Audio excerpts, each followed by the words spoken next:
인공지능이 이제는 뭐 그림도 그리고 음악 만들고 소설까지 쓰는 그런 시대가 됐습니다. GPT, 미드저니, 수노 이런 이름들 이제 좀 익숙하시죠? 네, 정말 빠르게 현실이 됐어요. 예전에 뭐 공상과학 영화에서나 보던 일들이었는데 말이죠. 그래서 이런 질문이 생기는 것 같아요. AI가 만든 것도 예술일까? 그리고 우리 인간의 창작은 그럼 어떻게 되는 걸까? 정말 중요한 질문이죠. 오늘 이 질문들 한번 깊이 파고들어 보겠습니다. 바로 시작하죠. 우선 AI 창작 능력. 이거 정말 대단해요. 음악적부터 볼까요? 스노우 AI는 뭐 텍스트 몇 줄만 넣으면 3분짜리 곡을 그냥 뚝딱 만들어낸다고 하더라고요. 네, 맞아요. 뭐 예를 들어 희망찬 아침 록 발라드 이렇게 요청해도 꽤 그럴듯한 곡이 바로 나와요. 와, 유튜브 보니까 뭐 AI가 만든 BTS 스타일 곡 이런 것도 있고 심지어는 이미 세상을 떠난 가수 목소리로 막 신곡을 만들어서 올리고 화제더라고요. 네네. 그리고 또 흥미로운 게 AIB 같은 AI 있잖아요. 이건 이미 영화 음악이나 광고 음악에 쓰이고 있어요. 상업적으로도 성공하고 있다는 거죠. 아, 그냥 재미로 만드는 수준이 아니군요. 그렇죠. 단순 실험 단계를 넘어선 거죠. 근데 또 한편으로는 이런 평가도 있어요. AI 곡이 딱 들으면 인간 작곡가랑 구별하기 어렵네 싶다가도 네. 계속 듣다 보면 뭔가 좀 정서적인 깊이가 부족하다? 영혼이 없다? 이런 반응들이 나온다는 거예요. 잘 만든 마네킹 같다고 할까요? 아, 뭔가 느껴지는 게 다르군요. 미술 분야도 좀 비슷한가요? 미드전에 같은 애 쓰면 사이버펑크 도시의 고양이 기사 뭐 이렇게 입력만 해도 네, 순식간에 전문가 수준 그림이 쫙 나오죠. 있잖아요. 그랬었죠. AI 그림이 NFT로 막 수천만 원에 팔리기도 하고요. 네. 근데 이것도 역시 평가는 좀 갈리나 보죠? 네. 어떤 현대 미술가가 이런 말을 했더라고요. AI 그림은 너무 완벽하다. 근데 그래서 인간적인 감정의 어떤 흔들림 같은 게 잘 안 보인다. 모든 필터 다 적용한 인스타그램 사진 같다고요. 아, 너무 매끈하다는 거군요. 그렇죠. 기술적으로는 완벽한데 그 안에 담긴 어떤 인간적인 고뇌나 뭐 그런 결이 좀 부족하다는 지적인 거죠. 소설 쪽은 어떤가요? 일본에서는 AI가 쓴 소설이 문학상 최종심까지 올라갔다면서요. 네, 맞아요. 한국에서도 뭐 AI가 박완서 작가 스타일로 쓴 소설 이런 게 나와서 좀 화제가 됐었고요. 문체 모방 능력은 정말 대단해요. 와, 특정 작가 스타일까지 따라할 수 있다니. 네. 그런데 이것도 비평가들 반응은 좀 비슷해요. 문법이나 뭐 구조 같은 건 완벽한데 네. 작가의 고뇌라든지 캐릭터에 대한 애정, 어떤 내면의 흔들림 같은 건 느껴지지 않는다. 이런 이야기가 많아요. 완벽한 레시피로 만들었는데 손맛이 빠진 요리 같다고 할까요? 아, 듣고 보니까 일리가 있네요. 기술적으로는 정말 대단한데 뭔가 그 결정적인 한 끗, 말씀하신 깊이나 영혼 같은 게 좀 빠져있다는 느낌? 왜 그럴까요? AI는 왜 그걸 못 담아내는 걸까요?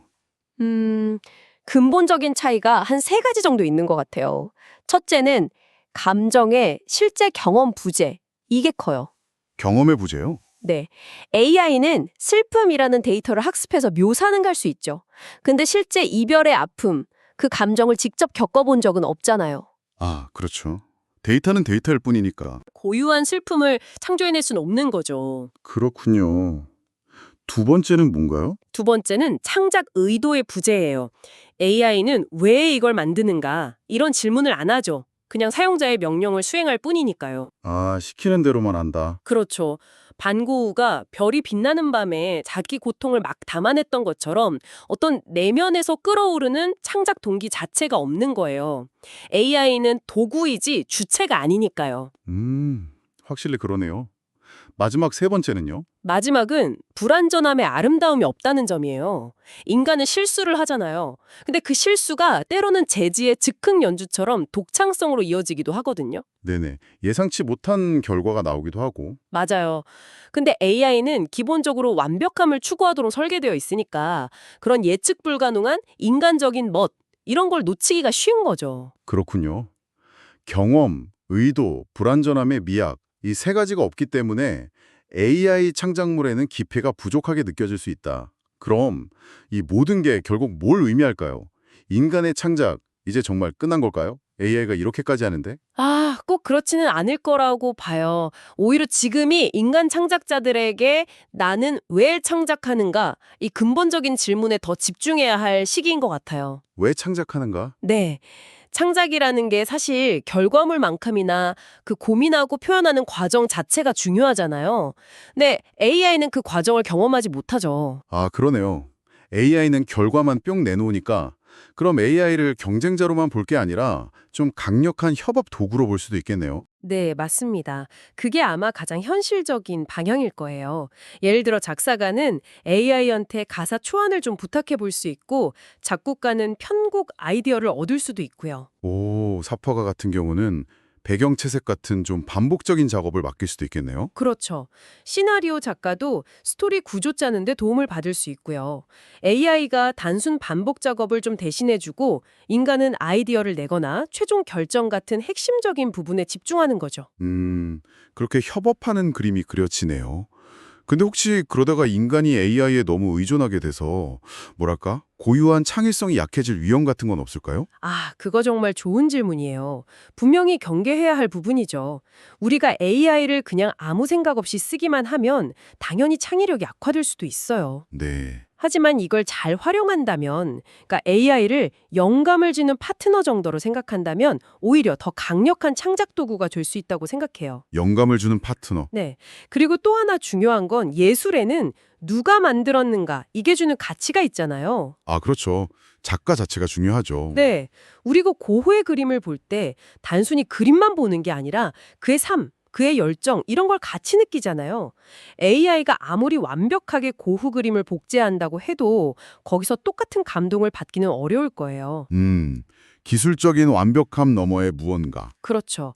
AI는 물감을 뿌릴 수는 있어도 그 안에 영혼을 불어넣지는 못하니까요. 결국 예술의 가치는 그 기술적인 완벽함 자체보다는 그 창작 과정에 담긴 인간적인 이야기, 거기에 있는 게 아닐까요? 결국 AI 시대의 인간 창작은 뭐 기술 경쟁에서 이기려고 하기보다는 창작의 이유, 또 감정의 깊이, 이런 데서 새로운 의미를 찾고 더 진화해야 한다. 이런 말씀이시네요? 네, 정확합니다. AI는 기본적으로 과거의 데이터를 가지고 재조합하는 거잖아요. 근데 인간은 미래를 상상하고 거기에 새로운 의미를 부여할 수 있죠. 과거 데이터 대 미래 상상. 네, 어떻게 보면 AI는 우리 인간에게 너는 왜 창작하니? 이걸 더 깊이 묻게 만드는 일종의 자극제, 촉매제 같은 역할을 하는 셈이라고 볼 수도 있겠어요? AI 덕분에 오히려 창작의 본질에 대해 더 고민하게 된다. 흥미로운 관점이네요. AI와 함께 여러분은 어떤 새로운 창작의 가능성을 열어보고 싶으신가요? 오늘 심층 분석은 여기까지입니다. 다음에도 흥미로운 이야기로 찾아뵙겠습니다.